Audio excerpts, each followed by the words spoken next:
اب اس کے بعد میں آج کے اس اجلاس کے صدر استاذ محترم مولانا حسن جمیل صاحب مدنی امیر زیر جمعیت اہل حدیث بنارس سے بصد احترام گزارش کروں گا کہ تشریف لائیں۔ السلام علیکم ورحمۃ اللہ وبرکاتہ۔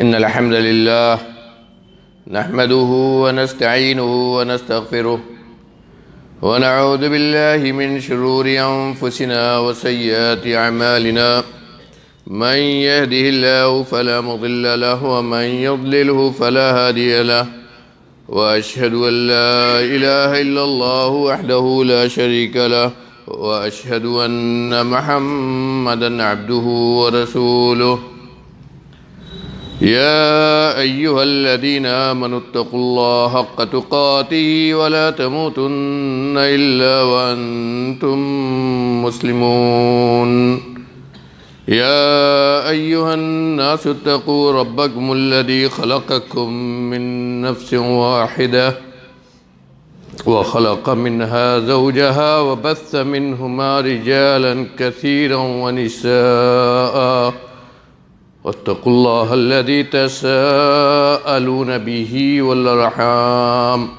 إن الله كان عليكم رقيبا يا أيها الذين آمنوا اتقوا الله وقولوا قولا سديدا يصلح لكم أعمالكم ويغفر لكم ذنوبكم ومن يطع الله ورسوله فقد فاز فوزا عظيما أما بعد فإن خير الحديث كتاب الله وخير الهدي هدي محمد صلى الله عليه وسلم وشر الأمور محدثاتها وكل محدثة بدعة وكل بدعة ضلالة وكل ضلالة في النار فأعوذ بالله السميع العليم من الشيطان الرجيم بسم الله الرحمن الرحيم لن تنالوا البر حتى تنفقوا مما تحبون وما تنفقوا من شيء فإن الله به عليم وقال في موضع آخر من ذا الذي يقرض الله قرضا حسنا فيضاعفه له أضعافا كثيرة والله يقبض ويبسط وإليه ترجعون۔ معزز حاضرین، علماء کرام، ذمہ داران، اراکین جمعیت، نوجوان احباب، اسلامی ماؤں اور بہنوں،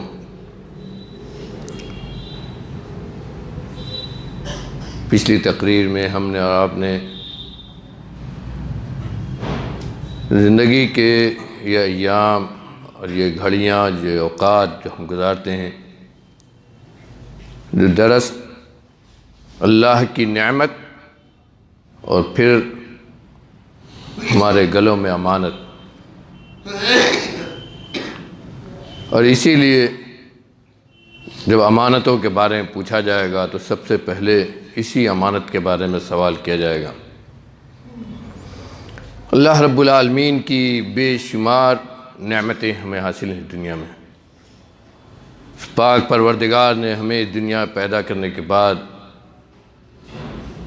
یہ سانسیں جو چل رہی ہیں، ہر سانس کے ساتھ کتنی نعمتیں ہمیں عطا کی، ان کو ہم شمار نہیں کر پاتے۔ ہر گھڑی اس کی کتنی نعمتیں ہمیں حاصل ہوتی ہیں، اس کا فضل و کرم، لطف عنایت۔ اسی لیے اس نے کہا وَإِن تَعُدُّوا نِعْمَةَ اللَّهِ لَا تُحْصُوهَا، کہ اگر تم اللہ کی ان نعمتوں کو گننا چاہو جو تمہیں اس دنیا میں، اس زندگی میں حاصل ہیں، اللہ نے تم کو نوازا ہے، تو گن گن کر تھک جاؤ گے، لیکن پورا نہیں کر سکتے، شمار نہیں کر سکتے۔ انہی نعمتوں میں ایک بڑی نعمت یہ مال، یہ روزی ہے۔ ہمارا اس بات پر ایمان ہے میرے بھائیوں کہ روزی کا انتظام اللہ رب العالمین نے اپنے ہاتھ میں رکھا۔ اللہ رب العالمین جس طرح ہم سب کا خالق، اسی طرح ہم سب کا رازق۔ اسی نے ہم کو پیدا کیا اور پھر دنیا میں جینے رہنے کے لیے تمام وسائل کا انتظام اسی نے کیا۔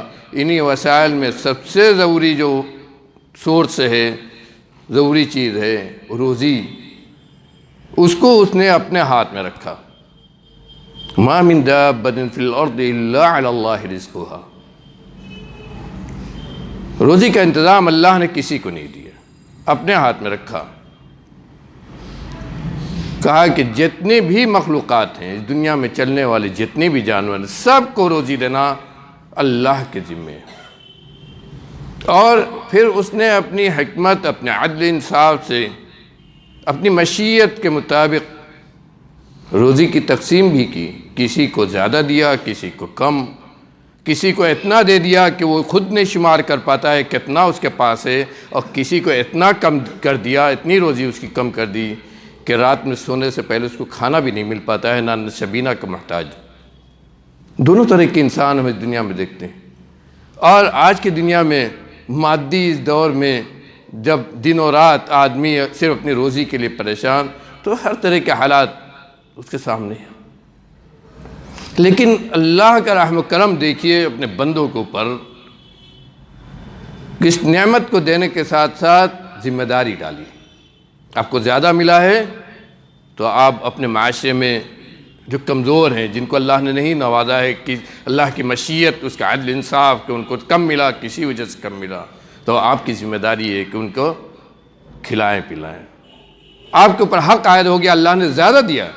اور ہر نعمت کے سلسلے میں یہ، اللہ کی ہر نعمت کے سلسلے میں یہ ہے کہ اگر آپ کو زیادہ ملا اس میں، تو پھر آپ کی ذمہ داری زیادہ ہوگی۔ علم کے ہی تعلق سے لے لیجیے، اگر آپ کے پاس شریعت کا علم زیادہ ہے تو آپ کی ذمہ داری زیادہ ہے، عمل کے لیے بھی اور پہنچانے کے لیے بھی۔ اگر اللہ نے آپ کو صحت و تندرستی دی ہے زیادہ، تو آپ کی ذمہ داری زیادہ ہے کہ اس صحت و تندرستی سے اللہ کے بعد زیادہ کیجیے۔ بیمار آدمی معذور ہو جاتا ہے، لیکن تندرست اس کی ذمہ داری زیادہ ہو جاتی ہے۔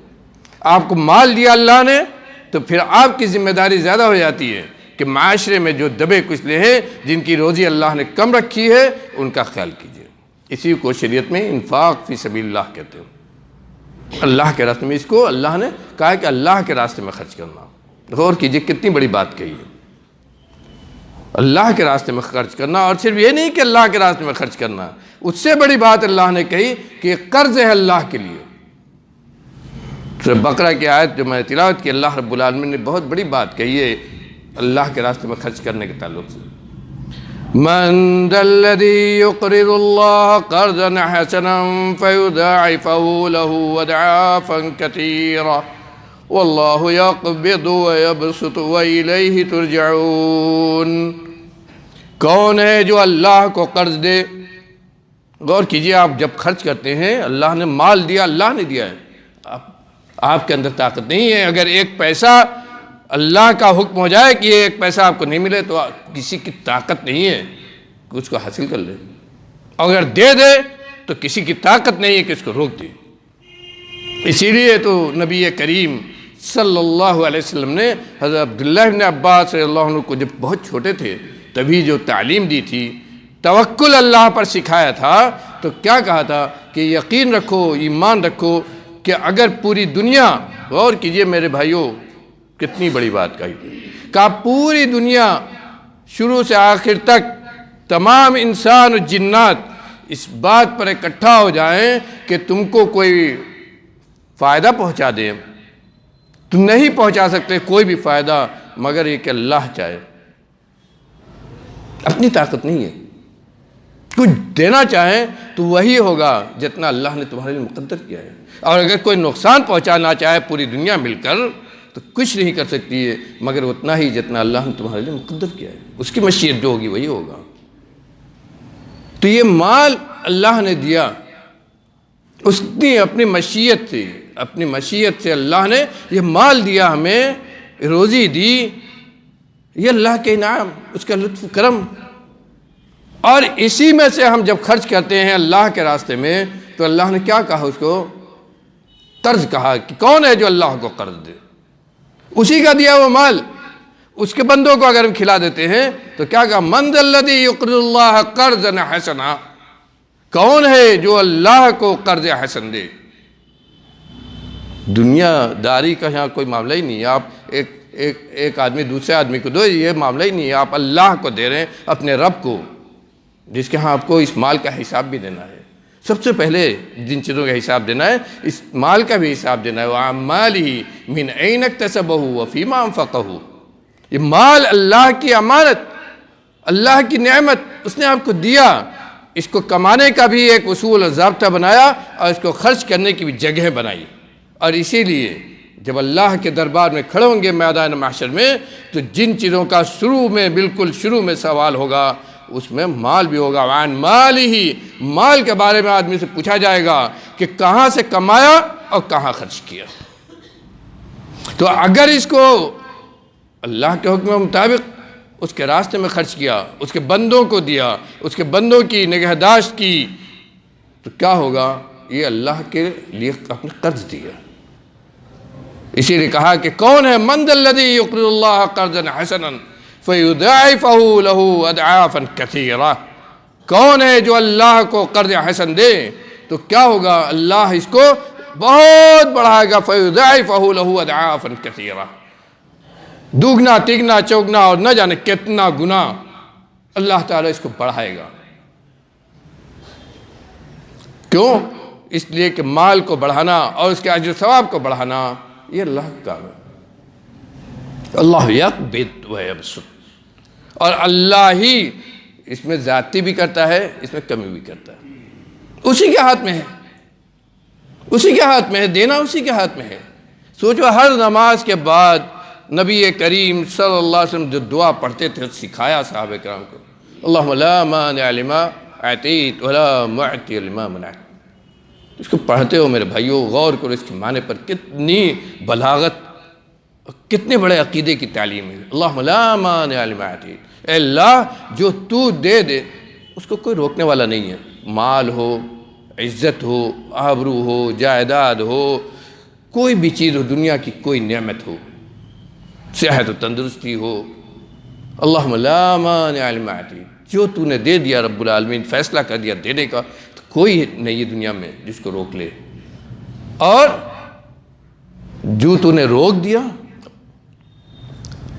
جو تو نے روک دیا ولا معطی لما منعت، اور اگر تو نے روک دیا، فیصلہ کر دیا کہ یہ چیز ہم کو نہیں ملے گی، تو کوئی دینے کی بھی طاقت نہیں رکھتا. اسی لیے جو مال دیا تو اس میں دوسروں کا حق بنایا اسلام نے. ہم سب جانتے ہیں کہ مال میں غربا کا، مساکین کا اور اسی طرح رشتہ داروں کا، سب کا حق اللہ نے بنایا. انفاق فی سبیل اللہ کے سلسلے میں دو چیزیں اسلام نے رکھی. ایک کا تو کچھ نہ کچھ ہم لوگ کر لیتے ہیں کام، اور ایک پر ہمارا دھیان بہت کم جاتا ہے. اس لیے کہ ہمیں پہلے اپنی پڑھی ہے، اس لیے کہ پہلے اپنی پڑھی ہے، اور پھر یہ بھی شیطان نے ڈر لگا رکھا ہے کہ اگر خرچ کر دو گے تو کل فقیر ہو جاؤ گے. ایک کیا ہے؟ زکوٰۃ ہے. زکوٰۃ کے معاملے میں بھی ہم اتنے حساس نہیں ہیں، اللہ نہ کرے کہ ایسا ہو، ہم اتنے حساس نہیں ہیں جتنے حساس ہونا چاہیے. زکوٰۃ کا ایک مکمل پورا نظام ہے جس کو ہم سنتے رہتے ہیں.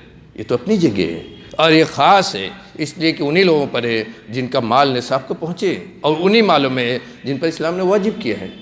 لیکن اس کے باہر عام صدقات ہیں جو سب کے لیے اللہ نے رکھا ہے. اگر 2 پیسہ آپ کے پاس آپ کی ضرورت سے زائد ہے تو آپ کو بھی کرنا چاہیے. اس کے لیے کوئی بندش نہیں رکھی ہے، نہ مرد عورت میں کوئی فرق کیا ہے، بلکہ صاف کہا ہے کہ یہی صدقات ہیں، یہی صدقات ہیں جن کا فائدہ آپ کو آخرت میں ہوگا. کتنا کتنا فائدہ ہوگا میرے بھائیوں. فضیلت صدقہ و خیرات کی فضیلت کی حدیثوں کو پڑھیے تو اندازہ لگے گا کہ اللہ رب العالمین کتنا نوازتا ہے. وہ مال جو اس نے دیا ہے اس مال کی محبت دل میں رکھی ہے، اور جب آدمی اس مال کی محبت کو توڑ کر مال کو اللہ کے راستے میں خرچ کرتا ہے، اس کے ان بندوں کو دیتا ہے جو بندے محتاج ہیں اللہ کے حکم سے، اس کی مشیت سے، اس کی حکمت سے، تو اللہ رب العالمین کتنا خوش ہوتا ہے اور کتنا نوازتا ہے اس پر۔ صحیح بخاری مسلم کی حدیث ہے، نبی کریم صلی اللہ علیہ وسلم فرمایا، جب کوئی آدمی اپنے حلال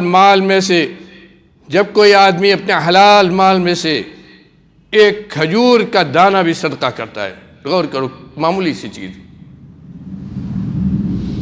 یہاں نصاب اور مالدار ہونے کا کوئی معاملہ ہی نہیں ہے۔ کہا جب کوئی آدمی اپنے حلال مال میں سے ایک کھجور کا دانہ بھی صدقہ کرتا ہے، واللہ لا يقبل الا طیبا، آگے ایک بات اصولی کہہ دی کہ یہ بھی یاد رکھو کہ اللہ رب العالمین صرف طیب قبول کرتا ہے، یعنی وہی مال میں سے قبول کرتا ہے جو حلال ہو۔ اللہ رب العالمین صدقہ و خیرات کو انہی مالوں میں سے قبول کرتا ہے جو حلال ہو، حرام نہیں قبول کرتا ہے۔ حرام کی اللہ کے ہاں کوئی گنتی نہیں ہے، حرام اللہ کے ہاں کوئی معنی نہیں رکھتا ہے، سب کے لیے اصولی بات کہی سیدھی، واللہ لا يقبل الا طیبا، اللہ جو بھی قبول کرتا ہے وہ پاکیزہ صاف ستھرا حلال قبول کرتا ہے۔ تو اگر کسی نے اپنے حلال کمائی میں سے ایک دانہ بھی اللہ کے راستے میں صدقہ کیا تو کیا ہوتا ہے؟ اللہ رب العالمین اس کو اپنے ہتھیلی میں رکھتا ہے، اپنے ہتھیلی میں رکھتا ہے۔ غور کرو کہاں کتنا اونچا مقام، اور اس کو بڑھاتا رہتا ہے، یربیہا، اس کو بڑھاتا رہتا ہے، اس کی تربیت کرتا ہے، اس کی نشو و نما کرتا ہے۔ کیسے؟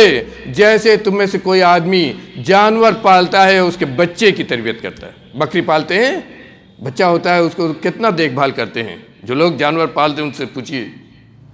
کہا جیسے تم میں سے کوئی آدمی جانور کے بچے کی پرورش پیدا کرتا ہے، اس کو کھلاتا پلاتا ہے، اس کو بڑا کرنے کی کوشش کرتا ہے، ایسے ہی اللہ رب العالمین اس ایک کھجور کے دانے کو جو بندے نے اپنے حلال مال میں سے صدقہ کیا ہے اپنے ہاتھ میں رکھتا ہے، اس کو بڑھاتا ہے، اس کی پرورش کرتا ہے، بڑھاتا ہے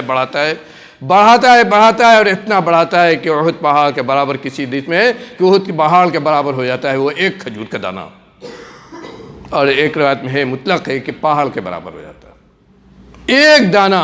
اللہ کے ہاں کوئی کمی نہیں ہے میرے بھائیوں، کمی نہیں ہے۔ اسی لیے اللہ رب العالمین نے کہا ہے کہ وہ لوگ جو اللہ کے راستے میں خرچ کرتے ہیں اللہ کی خوشنودی کو تلاش کرتے ہوئے، ایک دانہ اگر خرچ کرتے ہیں تو ان کی مثال اللہ نے کیا دی ہے؟ مثل الذین ينفقون اموالهم مثل الذین ينفقون اموالهم في سبيل الله كمثل حبة أنبتت 7 سنابل في كل سنبلة 100 حبة واللہ یضاعف لمن یشاء۔ وہ لوگ جو اپنے مال کو اللہ کے راستے میں خرچ کرتے ہیں، ان کی مثال کیا ہے؟ مثال دی اللہ نے، بڑی زوردار مثال دی۔ مثل الذین ينفقون اموالهم في سبيل الله كمثل حبة أنبتت 7 سنابل في كل سنبلة 100 حبة۔ جو لوگ اللہ کے راستے میں اپنا مال خرچ کرتے ہیں ان کی مثال ایسی ہے جیسے ایک دانہ ہو جس میں 7 بالیاں نکلی۔ ایک دانہ کو سیراب کیا پانی سے، اللہ نے 7 بالیاں اس سے نکالی، ان 7 بالیوں میں سے ہر بالی میں 100 دانے نکلے۔ کمثل حبة أنبتت 7 سنابل في كل سنبلة 100 حبة۔ غور کرو، ایک دانہ، اس سے کتنے؟ 700 دانے ہو گئے۔ ایک دانے سے 7 بالیاں نکلی اور 7 بالیوں میں سے ہر بالی میں 100 دانہ۔ تو ایک کھجور آپ نے، ایک دانہ، ایک پیسہ آپ نے خرچ کیا، اللہ کے یہاں کتنا ہو گیا؟ 700 دانوں کے برابر ہو گیا۔ واللہ یضاعف لمن یشاء، یہ کوئی حد نہیں ہے اللہ کے ہاں، اس لیے کہ اس کے دینے میں کہیں کوئی رکاوٹ نہیں ہے، کوئی منائی نہیں ہے۔ وہ تو تمہارے دل کو دیکھتا ہے، تمہارے دل کو دیکھتا ہے کہ کس جذبے سے خرچ کیا ہے، کس چیز کو دیکھ کر خرچ کیا ہے، کس کے اوپر تم نے خرچ کیا ہے۔ واللہ یضاعف لمن یشاء، وہ جتنا چاہتا ہے اللہ تعالیٰ اپنی مشیت سے جتنا چاہتا ہے اس کو بڑھاتا ہے. یعنی 700 بھی یہ بھی حد نہیں ہے، یہ بھی کوئی حد نہیں ہے. اس کو قرض، اسی لیے اللہ نے کہا کہ تم خرچ جب کرتے ہو تو سوچو اللہ کو قرض دے رہے ہو، اور یہ قرض اللہ رب العالمین کتنا بڑھائے گا، کہاں لے جائے گا، اس کو تم سوچ بھی نہیں سکتے ہو. ایک طرف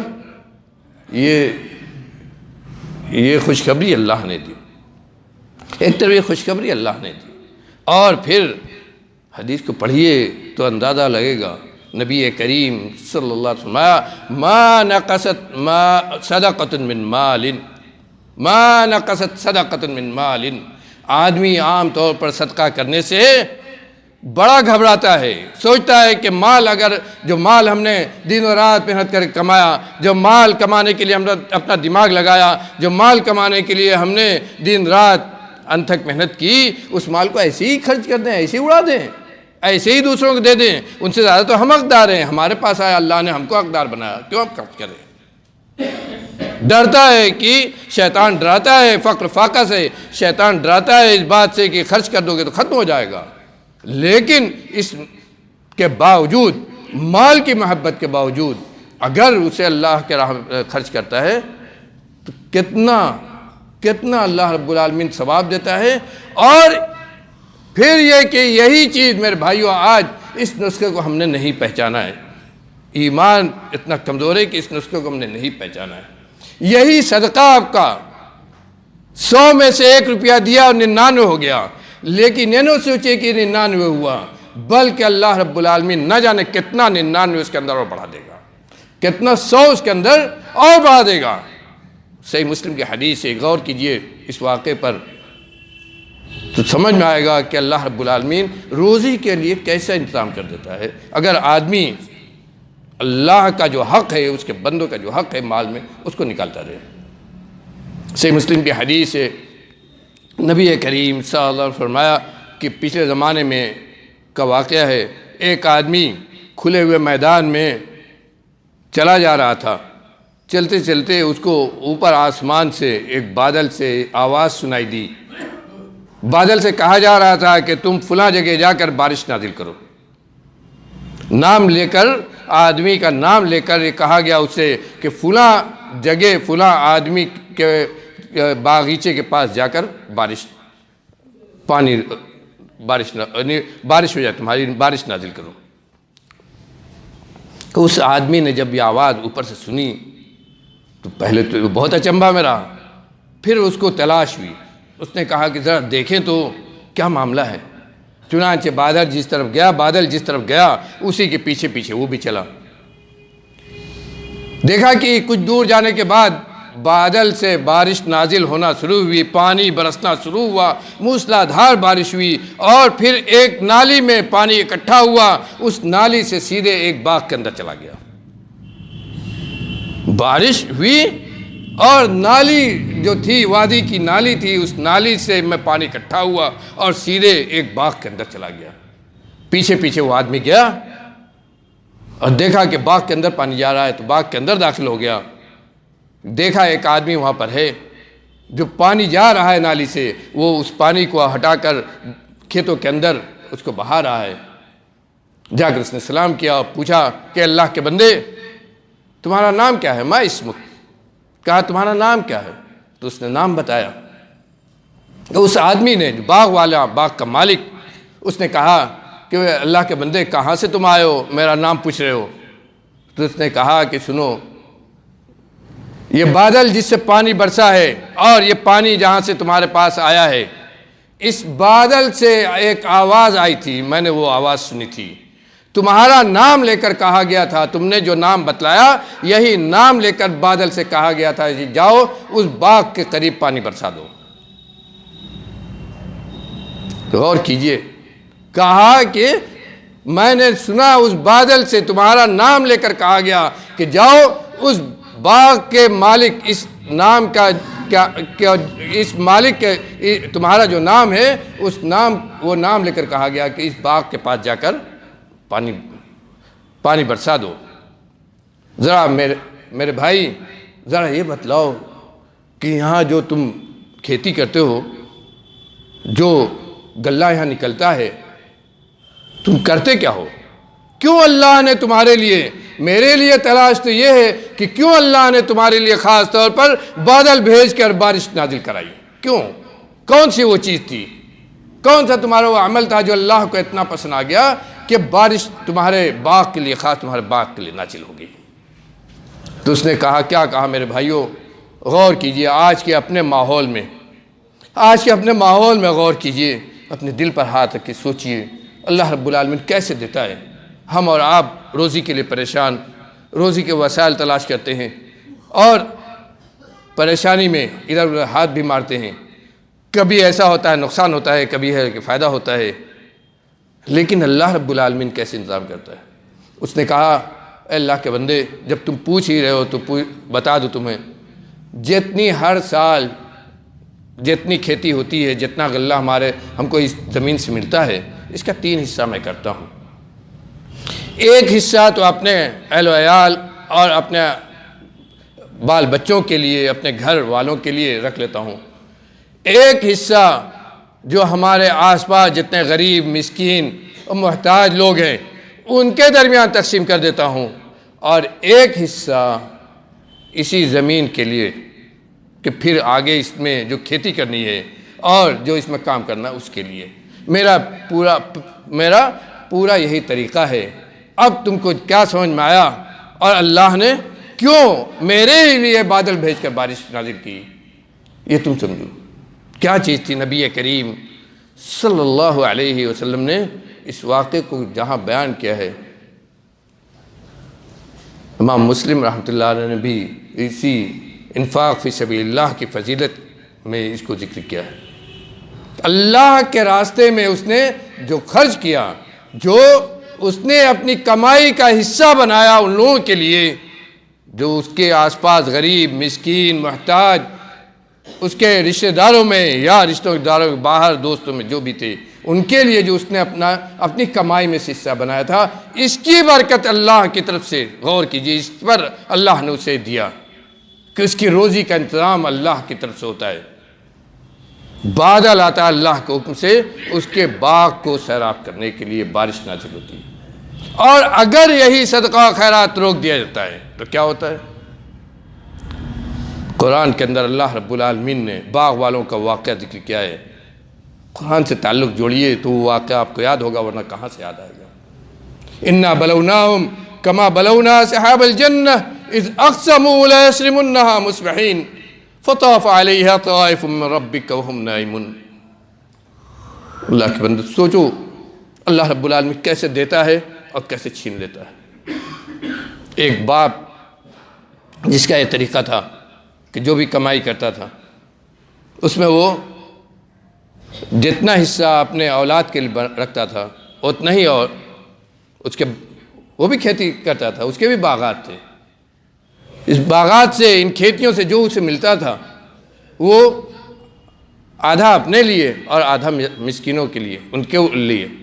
جب باپ کا انتقال ہوا، اللہ رب العالمین نے اسی واقعے کو ذکر کیا، جب باپ کا انتقال ہو گیا، اولاد بہت چالاک، اولاد نے کہا واہ ہمارا باپ کتنا بیوقوف تھا، اتنی ساری دولت اس زمین سے ہم کو مل رہی تھی، اتنا غلہ ہمیں مل رہا تھا کہ اپنا خرچ پورا کرنے کے بعد جتنا ہم بچا لیں یہ تو ہمارے لیے بہت بڑا سرمایہ۔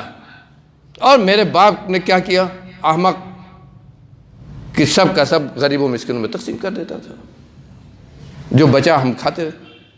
اب آگے ہم لوگ یہ کریں گے، یہ طے کیا کہ اب آگے ہم لوگ یہ کریں گے کہ ہم لوگ اندھیرے میں صبح ہونے سے پہلے جب کھیتی تیار ہو جائے گی تو ہم اس کو کاٹ لیں گے، اور غربا و مساکین جو ہیں ان کو پتہ بھی نہیں لگے گا، ان کا حق دینا ہی نہیں پڑے گا، وہ آئیں گے ہی نہیں، اور ان کا حق وہ جو مانگتے ہیں وہ ان کو دینا ہی نہیں ہوگا۔ اللہ رب العالمین نے اس واقعے کو یہاں ذکر کیا ہے، اِنَّا بَلَوْنَاهُمْ كَمَا بَلَوْنَا أَصْحَابَ الْجَنَّةِ إِذْ أَقْسَمُوا لَيَصْرِمُنَّهَا مُصْبِحِينَ۔ ہم نے ان کو آزمایا جیسے ہم نے باغ والوں کو آزمایا تھا۔ اِذْ أَقْسَمُوا لَيَصْرِمُنَّهَا مُصْبِحِينَ، انہوں نے قسم کھائی تھی کہ صبح ہونے سے پہلے جو کھیتی تیار ہو گئی ہے اور غریب و مسکین کو دیا جاتا تھا یہاں سے، اس کھیتی کو ہم صبح ہونے سے پہلے کاٹ لیں گے۔ یہ قسم کھا لی، یقسموا لا یصرمنها مصبحین، صبح ہونے سے پہلے، روشنی آنے سے پہلے، کہ غریب غربا مساکین جو آ کر کھیتی تیار ہونے کے بعد آتے تھے اور لے جاتے تھے، وہ آ نہ پائیں، اور اس سے پہلے ہی ہم کھیتی کاٹ کر یہاں سے میدان صاف کر دیں گے۔ لیکن ان کو کہاں معلوم کہ وہ رب العالمین جس نے اس زمین سے کھیتی پیدا کی ہے، اس زمین سے باغات پیدا کیے ہیں، وہی اس بات پر بھی قادر ہے کہ صبح ہونے سے پہلے اس کو تہس نہس کر دے، برباد کر دے، اور صبح آؤ تو کچھ نہ ملے، صرف جلا ہوا باغ ملے۔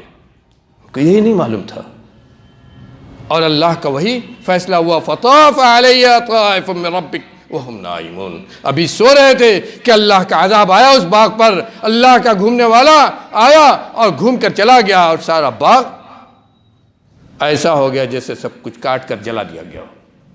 فطاف علیہ طائف من ربک وہم نائمون فاصبحت کالصریم، فاصبحت کالصریم، وہ باغ جو ابھی صبح دن میں وہ کھیتیاں لہلا رہی تھی، باغ میں پھل دکھا رہے تھے، سرسبز و شاداب، مالکان یہ امید لگائے ہوئے تھے کہ صبح ہونے سے پہلے اس کو ہم کاٹیں گے اور ہمیں اتنا اتنا ملے گا، اور غربا مساکین کو اب دینا ہی نہیں ہے تو اور ملے گا اور بچے گا۔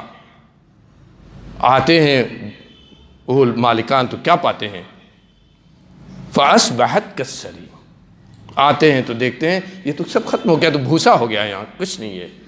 کہتے ہیں کہ ہم لگتا ہے ہم راستہ بھول گئے، یہ تو ہمارا باغ ہی نہیں ہے، یہی باغ جس کو ہم چھوڑ کر گئے تھے شام میں کہ صبح ہونے سے پہلے کاٹیں گے، یہی باغ ہے، یہاں تو نہ پھل ہے، نہ کھیتی ہے، نہ کچھ ہے،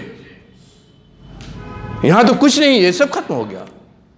اور اس وقت ان کو اللہ رب العالمین کی پکڑ یاد آئی، اس وقت ان کو اللہ کی وہ پکڑ یاد آئی، اس وقت انہیں یاد آیا کہ وہ رب العالمین جو اس زمین سے دانہ پیدا کرتا ہے، اس سے باغات پیدا کرتا ہے، اس سے پھل پیدا کرتا ہے، اس سے روزی پیدا کرتا ہے، وہ اس بات پر بھی تو قادر ہے کہ اس کے حکم کی خلاف ورزی کی جائے، جو حق اس نے رکھا ہے اس حق کو دبانے کی کوشش کی جائے، جو غربا و مساکین کے لیے اس نے رکھا ہے اس میں اس کو دبانے کی کوشش کی جائے، تو اس بات پر بھی تو قادر ہے کہ جس طرح تم اس کا حق مار رہے ہو تو تمہارا یہ سب کچھ برباد کر دیا جائے، اس بات پر بھی تو قادر ہے۔ فاصبحت کالصریم، میرے بھائیو غور کیجئے، دونوں پہلو ہیں۔ انفاق فی سبیل اللہ کا ایک پہلو وہ جو اللہ نے بادل کے ذریعے بارش نازل کرا کے اس کی کھیتی کو سیراب کیا، اور ایک پہلو وہ جنہوں نے انفاق فی سبیل اللہ کو روکا۔ باپ خرچ کرتا تھا لیکن بیٹوں نے کہا کہ یہ خرچ ہم نہیں کریں گے۔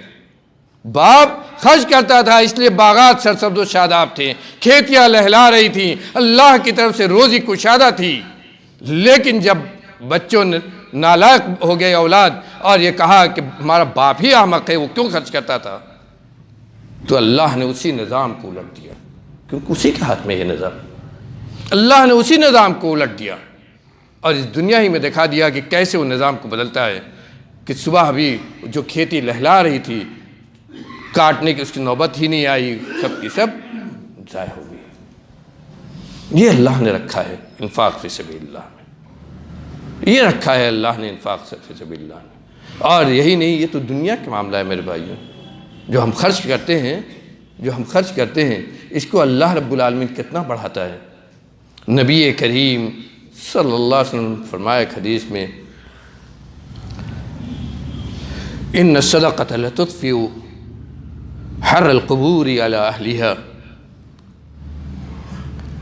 اور فرمایا کہ اس دنیا میں جو معاملہ ہے تو ہے ہی ہے، اس دنیا میں جو معاملہ ہے وہ تو ہے ہی ہے، آنکھ بند ہونے کے بعد یہی مال جو ہم نے صدقہ کیا اللہ کے راستے میں، جو پیسہ ہم نے اللہ کے راستے میں خرچ کیا ہے، یہ کتنی بڑی آڑ بنے گا ہمارے لیے قبر میں۔ فرمایا کہ صدقہ آدمی جو اپنے مال میں سے، اپنے پیارے پیارے مال میں سے آدمی جو خرچ کرتا ہے، صدقہ کر دیتا ہے، قبر کی گرمی کو اللہ رب العالمین اس سے بجھا دیتا ہے۔ اللہ اکبر، قبر کی گرمی، قبر کی شدت، قبر کی تنہائی، اس سے اللہ رب العالمین ہم سب کو محفوظ رکھے۔ کتنا بڑا فتنہ یہ ہے، کتنی بڑی آزمائش ہے۔ غور کرو میرے بھائیوں، ہر نماز میں، میرے ماں بہنوں آپ بھی غور کرو، ہر نماز میں جب سلام پھیرنے لگتے ہیں ہم تو دعا پڑھتے ہیں، پہلی دعا یہی ہے اللہم انی اعوذ بک من عذاب القبر ومن عذاب النار۔ ہر نماز میں سکھایا گیا ہے، ہر نماز میں سلام پھیرنے سے پہلے دعا کی قبولیت کا وقت ہے۔ شیخ الاسلام ابن تیمیہ رحمۃ اللہ علیہ فرماتے ہیں کہ دعا کی قبولیت کا یہ وقت ہے۔ نماز پوری کی تو اللہ کا یہ فضل ہوتا ہے کہ اس وقت نماز پوری کرنے سے پہلے، سلام پھیرنے سے پہلے جو دعا ہم کرتے ہیں، اللہ کا وعدہ ہے کہ اس وقت دعا وہ قبول کرتا ہے۔ اس وقت میں جو دعا کرتے ہیں ہم، پہلی دعا کیا ہوتی ہے؟ اللہم انی اعوذ بک من عذاب القبر، اللہ میں تیری پناہ چاہتا ہوں قبر کے عذاب سے۔ حضرت عائشہ صدیقہ رضی اللہ عنہ، ام المومنین حضرت عائشہ صدیقہ رضی اللہ عنہ فرماتی ہیں کہ میں بہت زیادہ نبی کریم صلی اللہ علیہ وسلم کی زبان مبارک سے سنا کرتی تھی، آپ اکثر و بیشتر قبر کے عذاب سے پناہ مانگا کرتے تھے۔ اس قبر کی گرمی کو دور کرتی ہے کون سی چیز؟ اس صدقہ، یہ مال کا صدقہ، مال کی محبت کے باوجود جو خرچ کیا جاتا ہے۔ وَيُطْعِمُونَ الطَّعَامَ عَلَى حُبِّهِ مِسْكِينًا وَيَتِيمًا وَأَسِيرًا إِنَّمَا نُطْعِمُكُمْ لِوَجْهِ اللَّهِ لَا نُرِيدُ مِنْكُمْ جَزَاءً وَلَا شُكُورًا۔ مومن کی شان اللہ نے بتلائی ہے۔ وَيُطْعِمُونَ الطَّعَامَ عَلَى حُبِّهِ، مال کی محبت دل میں ہے، مال کی ضرورت ہے، سب کچھ ہے، اس کے باوجود کھانے کی ضرورت ہے، کھانے کی محبت ہے، لیکن اس کے باوجود وَيُطْعِمُونَ الطَّعَامَ عَلَى حُبِّهِ مِسْكِينًا، یہ وہ لوگ ہیں، یہ مومن وہ لوگ ہیں جو کھانے کی محبت کے باوجود، مال کی محبت کے باوجود مسکین، یتیم اور قید و بند کی زندگی گزارنے والوں کو کھلاتے ہیں، ان کے اوپر خرچ کرتے ہیں۔ اور کیوں خرچ کرتے ہیں؟ انما نطعمکم لوجہ اللہ لا نرید منکم جزاء ولا شکورا۔ ہم اس لیے کھلاتے ہیں کہ اللہ کا حکم ہے، ہم اس لیے کھلاتے ہیں کہ اللہ کی خوشنودی حاصل ہو جائے، ہم اس لیے کھلاتے ہیں، اللہ کے راستے میں خرچ کرتے ہیں کہ وہ رب راضی ہو جائے جس نے مال دیا ہے اور اس مال کو خرچ کرنے کا حکم دیا ہے۔ انما نطعمکم لوجہ اللہ لا نرید منکم جزاء ولا شکورا، ہم تم سے کسی قسم کا بدلہ اور شکر گزاری نہیں چاہتے ہیں، بلکہ اس پروردگار کی خوشنودی چاہتے ہیں۔ یہ جذبہ ہوتا ہے خرچ کرنے والوں کا، جو کھلاتے ہیں پلاتے ہیں مسکینوں کو، جو خرچ کرتے ہیں مسکینوں پر، یتیموں پر، غریبوں پر، جو نان شبینہ کے محتاج ہیں ان کی پرورش کرتے ہیں، پرداخت کرتے ہیں، ان کے اندر یہ جذبہ جب ہوتا ہے تب وہ پروان چڑھتا ہے اللہ کے ہاں۔ انما نطعمکم لوجہ اللہ لا نرید منکم جزاء ولا شکورا، ہم جو کچھ خرچ کر رہے ہیں یہ صرف اللہ کے لیے۔ اللہ رب العالمین نے بہت زیادہ ترغیب دی ہے، قرآن کو پڑھیے، بہت زیادہ ترغیب دی ہے، اور اسی لیے صحابہ کرام کے عمل کو دیکھیے تو حیرت ہوتی ہے۔ ہم کہتے ہیں کہ بڑی تنگی کی زندگی گزارتے تھے وہ، لیکن غور کیجئے کتنا خرچ کرتے تھے، جتنا ہوتا تھا، یہ نہیں کہ نصاب کو پہنچا تب، جتنا جیب میں ہے اسی میں سے۔ غور کیجئے وہ آیت کریمہ میں نے جو سب سے پہلے تلاوت کی، اللہ رب العالمین نے فرمایا لن تنالوا البر حتى تنفقوا مما تحبون وما تنفقوا من شيء فإن الله به عليم۔ اے مسلمانوں، اے مومنوں، لن تنالوا البر، تم نیکی کو ہرگز نہیں پہنچ سکتے، نیکی کو ہرگز نہیں پا سکتے، حتی تنفقوا مما تحبون، یہاں تک کہ خرچ کرو ان چیزوں میں سے جو تم کو سب سے زیادہ پسند ہو۔ وہ مال جو سب سے زیادہ تمہیں محبوب ہے، وہ مال جو تمہارے نزدیک سب سے زیادہ پسندیدہ ہے، جو سب سے زیادہ قیمتی ہے تمہارے نزدیک، جس کو تم بچا کر رکھنا چاہتے ہو، خرچ کرنا نہیں چاہتے، اس میں سے جب خرچ کرو گے تب تم اللہ کے ہاں نیکی کے حقدار ہوگے۔ لن تنالوا البر وما تنفقوا من شيء فإن الله به عليم، اور یہ جان لو کہ جو بھی جتنا بھی ایک دانہ بھی تم اللہ کے راستے میں خرچ کرتے ہو، اللہ رب العالمین اس کو جانتا ہے، اس سے کوئی چیز چھپی نہیں۔ یہ آیت کریمہ جب نازل ہوئی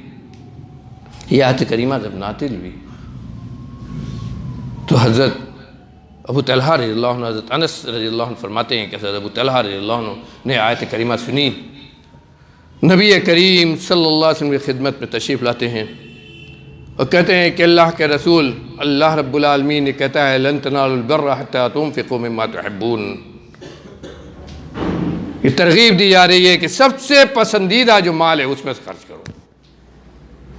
بے اللہ کے رسول، میرے پاس سب سے قیمتی جو مال میرا ہے اور سب سے زیادہ پسندیدہ ہے وہ میرا باغ بہ رہا ہے۔ یہ باغ وہ باغ تھا جس میں کھجور، جس کی کھجور نبی کریم صلی اللہ علیہ وسلم جا کر کھاتے تھے، جہاں میٹھا کنواں تھا، نبی کریم صلی اللہ علیہ وسلم جا کر پانی پیتے تھے، بہت ہی پسندیدہ تھا، اسی میں رہتے تھے حضرت ابو طلحہ رضی اللہ۔ اگر کہتے ہیں اللہ کے رسول سب سے پسندیدہ یہی مال ہے میرا، یہ اللہ کے راستے میں، آج سے میں نے اللہ کے راستے میں اس کو صدقہ کر دیا۔ زکوٰۃ نہیں ہے، زکوٰۃ ہی دینے میں ہم نہ جانے کیا کچھ کر ڈالتے ہیں، زکوٰۃ نہیں ہے۔ کہا اللہ کا نے کہا ہے کہ سب سے بہتر، سب سے پسندیدہ تمہارا جب مال ہے اس میں سے خرچ کرو گے تب نیکی پاؤ گے۔ تو آج اللہ کے رسول آپ گواہ رہیے کہ میں اپنا یہ باغ اللہ کے راستے میں صدقہ کر رہا ہوں، اور اس کو آپ جہاں چاہیں اس کو صدقہ کر دیں۔ آپ نے کیا کہا؟ دعا دیتے ہوئے آپ نے کہا کہ ذاک مال رابح، ذاک مال رابح، ذاک مال رابح۔ اے ابو طلحہ، کون سا مال تم اللہ کے راستے میں دے رہے ہو؟ کہا اے ابو طلحہ، کون سا مال تم اللہ کے راستے میں دینے جا رہے ہو؟ یہ تو بڑا ہی نفع بخش مال ہے، یہ تو بڑا ہی نفع بخش مال ہے۔ خود نبی کریم صلی اللہ علیہ وسلم اس باغ کی اہمیت، اس کے مقام کو سمجھ رہے تھے، کتنا قیمتی ہے اس کو جانتے تھے، اسی لیے کہا نا ذاک مال رابح۔ اے ابو طلحہ، تو بڑا ہی نفع بخش مال ہے، اس کو تم اللہ کے راستے میں صدقہ کر رہے ہو، اللہ تعالیٰ تمہارا صدقہ قبول کرے۔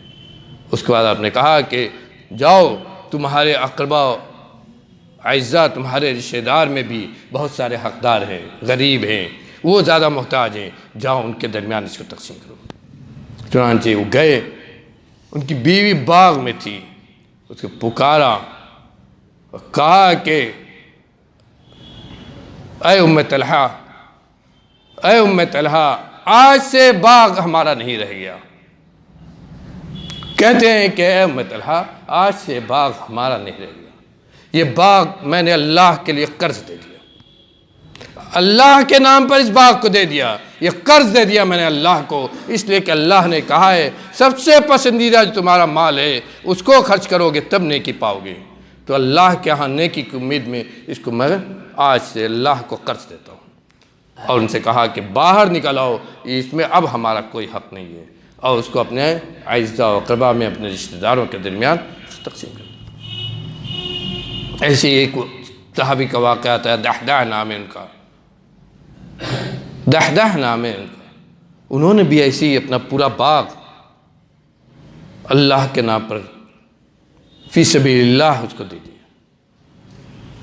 اس ایک آیت کا اثر کیا ہوا، اس ایک، غور کیجئے صحابہ کرام کے جذبات کو، ایمان تھا ان کا اللہ رب العالمین کے فرمان پر، ایمان تھا ان کا اپنے نبی کے فرمان پر کہ نبی نے جو کہہ دیا، اللہ نے جو کہہ دیا یہ حقیقت ہے، یہ مل کر رہے گا۔ اگر اللہ نے کہا ہے کہ اس کا تم کو بدلہ قیامت میں یہ ملے گا تو مل کر رہے گا، ویسے ہی جیسے ہم اپنے آنکھوں کے سامنے دیکھ رہے ہیں۔ اور اسی لیے وہ کبھی پیچھے، اس سے کبھی پیچھے نہیں ہٹتے تھے، اس سے کبھی پیچھے نہیں ہٹتے تھے۔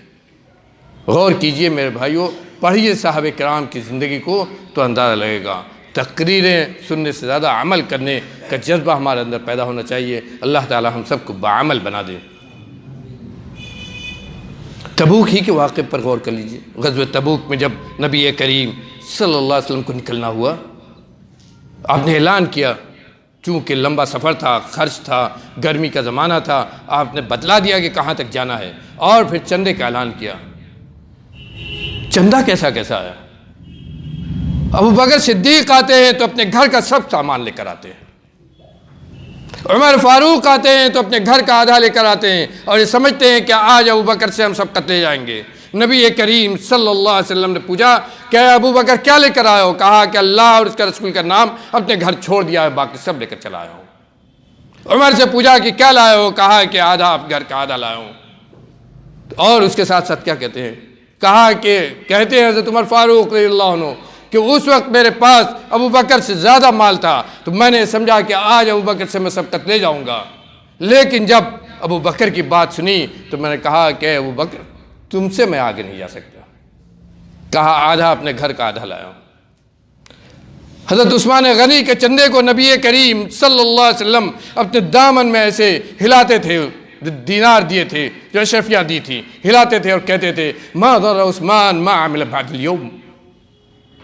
کتنا بڑا وہ چندہ رہا ہوگا، کہتے ما ضر عثمان ما عمل بعد اليوم، آج عثمان تم نے جو کام کیا ہے، جو چندہ دیا ہے، جو پیسہ اللہ کی راہ میں خرچ کیا ہے، یہ اتنا بڑا ہے کہ آج کے بعد کچھ نیکی تم مت کرو تب بھی کوئی نقصان ہونے والا نہیں ہے۔ ما ضر عثمان ما عمل بعد اليوم، کچھ بھی نیکی مت کرو، کوئی نقصان تم کو ہونے والا نہیں ہے، اس لیے کہ اللہ نے تمہارے لیے جنت لکھ دی، اتنا بڑا۔ لیکن اسی کے ساتھ ساتھ جہاں یہ پیسے والے لا کر دیتے ہیں، اسی کے ساتھ ساتھ ایک غریب کے بھی صدقے کو دیکھیے، اس صحابی کے جذبے کو دیکھیے جس کے پاس کچھ نہیں تھا، کچھ نہیں تھا میرے بھائیوں، کچھ نہیں تھا، ایک دانہ جس کے پاس نہیں تھا یہ چندہ دینے کے لیے۔ کیا کیا؟ صبح کے وقت نبی کریم صلی اللہ علیہ وسلم کے پاس ٹوکری میں کھجور لے کر آتے ہیں، ہاں پوچھتے ہیں کہ اللہ کے بندے تم کہاں سے لائے ہو؟ آپ سب کے حال کو جانتے تھے، ذمہ دار کا یہی کام ہوتا ہے، سب کے حال کو جانتے تھے کہ کون کس کے پاس کیا ہے۔ کہا اللہ کے بندے کہاں سے لائے ہو؟ تمہارے پاس تو کچھ نہیں ہے۔ کہا اللہ کے رسول میں نے دیکھا کہ اتنا بڑا بڑا چندہ لوگ لے کر آ رہے ہیں، میں نے اللہ سے دعا کی رب العالمین اس کا کوئی انتظام ہونا چاہیے کہ میں بھی اس میں شریک ہوں، جذبہ یہ ہونا چاہیے۔ یہ وہ چیز ہے جو جہنم کے عذاب سے آدمی کو بچاتی ہے۔ اتقوا النار ولو بشق تمرہ، اتقوا النار ولو بشق تمرہ۔ جہنم کے عذاب سے اگر بچنا چاہتے ہو تو صدقہ کرو، چاہے کھجور کا ایک دانہ ہی تمہارے پاس ہے وہی صدقہ کرو۔ اتقوا النار ولو بشق تمرہ۔ عورتوں سے کہا تصدقنا ولو من حلیکن، عورتوں کو مخاطب کر رہے کہا کہ عورتوں تم صدقہ کرو، نہیں ہے تو اپنے زیورات میں سے کرو، کیونکہ یہی چیز تمہیں جہنم کے عذاب سے بچائے گی۔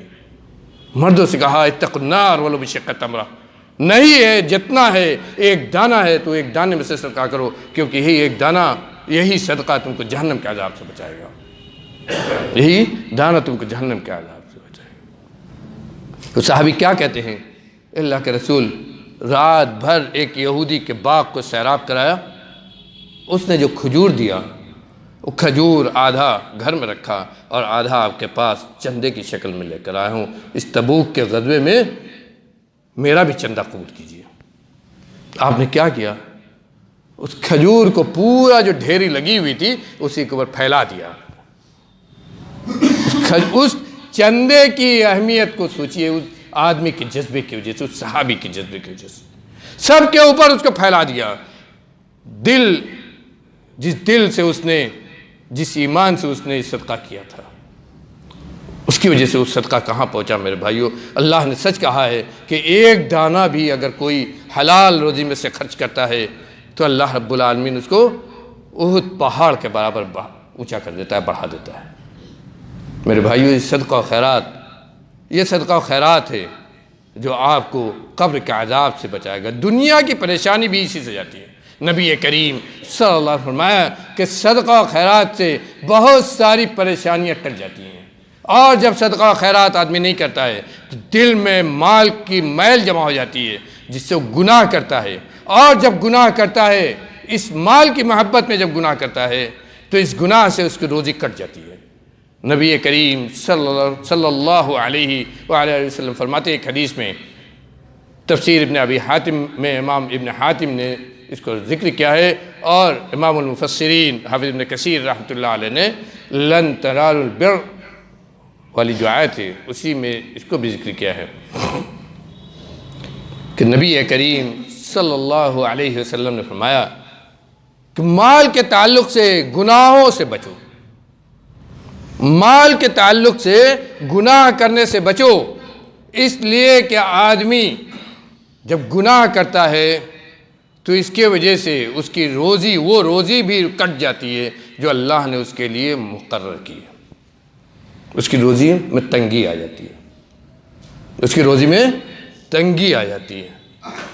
غور کرو، دنیا ہی میں صدقہ و خیرات نہ کرنے کا دنیا ہی میں نقصان ہے، اور دنیا میں فائدہ ہے کہ روزی آپ کی کشادہ ہوتی ہے۔ یہ تو سوچنا ہی نہیں چاہیے۔ نبی کریم صلی اللہ علیہ وسلم نے ایک حدیث میں فرمایا کہ سب سے افضل صدقہ کیا؟ آپ سے پوچھا گیا کہ سب سے افضل صدقہ کیا ہے؟ مرد اور عورت سب کے لیے نسخہ آپ نے فرمایا، مرد اور عورت سب کے لیے نسخہ آپ نے فرمایا کہ سب سے افضل صدقہ کیا ہے؟ ان تصدق وانت صحیح شحیح تخشى الفقر۔ کہا کہ صدقہ و خیرات اس وقت کرو جب تندرست ہو، پیسہ ہے، آدمی کے پاس تندرستی ہے تو سوچتا ہے ادھر بھی خرچ کرو، ادھر بھی خرچ کرو، خوب عائش کر لو، خوب مزہ اٹھا لو، خوب لطف اٹھا لو۔ ہاں، دل میں ایسے وقت میں دل میں مال کی محبت بھی بہت زیادہ ہوتی ہے۔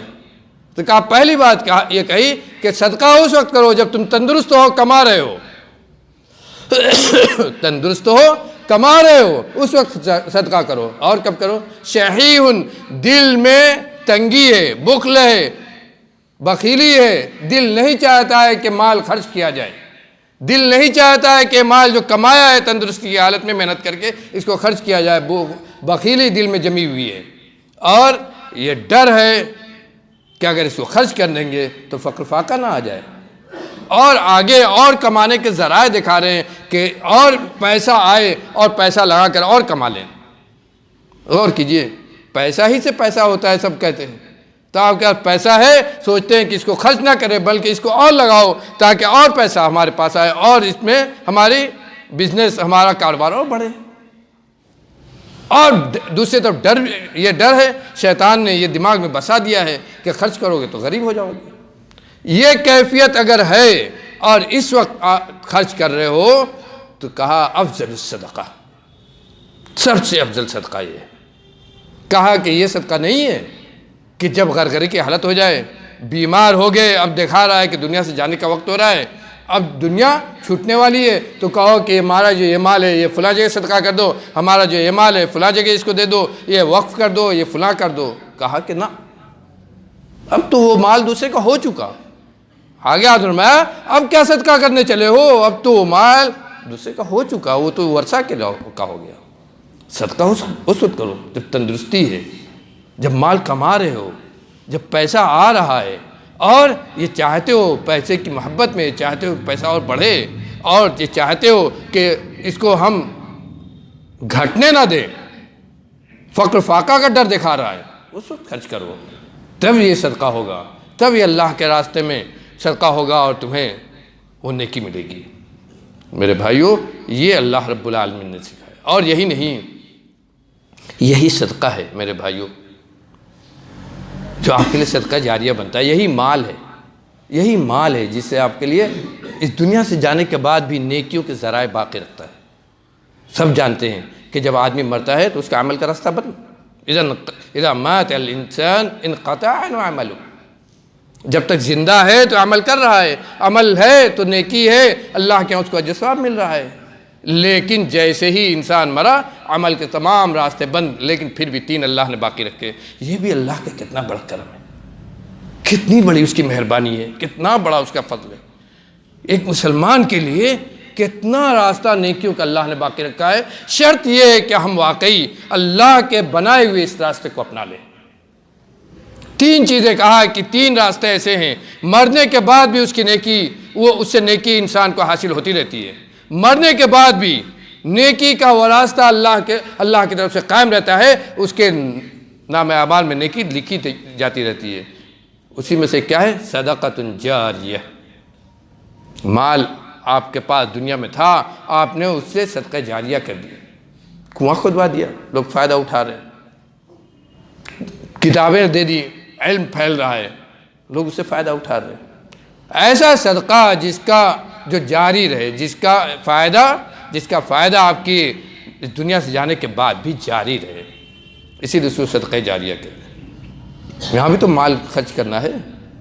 یہ مال اگر آپ نے خرچ کیا تو اس کا فائدہ اس دنیا سے جانے کے بعد، یہ پیڑ ہے، ایک درخت ہے جو آپ اس دنیا میں لگا گئے. صدقہ جاریہ ایک درخت ہے جو دنیا میں نیکی کا ایک درخت ہے جو آپ اس دنیا میں لگا گئے، اور اس دنیا سے جانے کے بعد وہ درخت آپ کو نیکیاں دیتا رہے گا. یہ فوائد ہیں میرے بھائیوں. اللہ تعالی ہم سب کو نیک عمل کی توفیق دے، ہمارے دلوں سے بخیلی نکال دے. بخیلی بہت بڑا مرض ہے. نبی کریم صلی اللہ علیہ وسلم فرمایا کہ مومن کے دل میں بخیلی اور نفاق اکٹھا نہیں ہو سکتا. یہ مرض ہے. اللہ تعالی ہم سب کو ہمارے دلوں کو اس مرض سے پاک و صاف کر دے. رب العالمین ہم سب کو نیک کر دے، ایک کر دے، دین پر عمل کرنے والا، شریعت کا پابند بنا دے. ہم سب کو نمازی بنا دے. ہم سب کو صدقہ و خیرات کرنے کی، اللہ کے راستے میں خرچ کرنے کی توفیق ارزانی فرما دے. رب العالمین ہمیں جو بیمار ہیں ان کو ان کی بیماری سے شفا کامل عاجل عطا کر. رب العالمین ہمیں جو پریشان حال ہیں ان کی پریشانی کو دور کر دے. رب العالمین ہمیں جو پریشان حال ہیں ان کی پریشانی کو دور کر دے. رب العالمین ہمیں جو بے روزگار ہیں ان کو روزگار سے کر دے. رب العالمین جو روزگار سے ہیں ان کے روزگار میں برکت عطا کر، حلال رزق عطا کر. رب العالمین حلال رزق عطا کر. ہر قسم کی پریشانیوں سے ہمیں محفوظ کر دے، ہر قسم کے فتنے سے ہمیں محفوظ کر دے. رب العالمین ہم کو ایک کر دے، نیک کر دے، نیک عمل کرنے والا بنا. رب العالمین ہمارے نوجوانوں کو نیک کر دے، ہماری ماں و بہنوں کو نیک کر دے، سنت پر عمل کرنے والا بنا. رب العالمین جب تک دنیا میں زندہ رکھ، اسلام پر قائم رکھ، ایمان پر، توحید پر قائم رکھ. اور جب اس دنیا سے جانے کا وقت آئے، اس سانس کے ٹوٹنے کا وقت آئے، تیرا کلمہ لا الہ الا اللہ ہماری زبان پر. اقول قولی ھذا واستغفر اللہ لی ولکم ولسائر المسلمین من کل ذنب فاستغفروہ انہ غفور رحیم.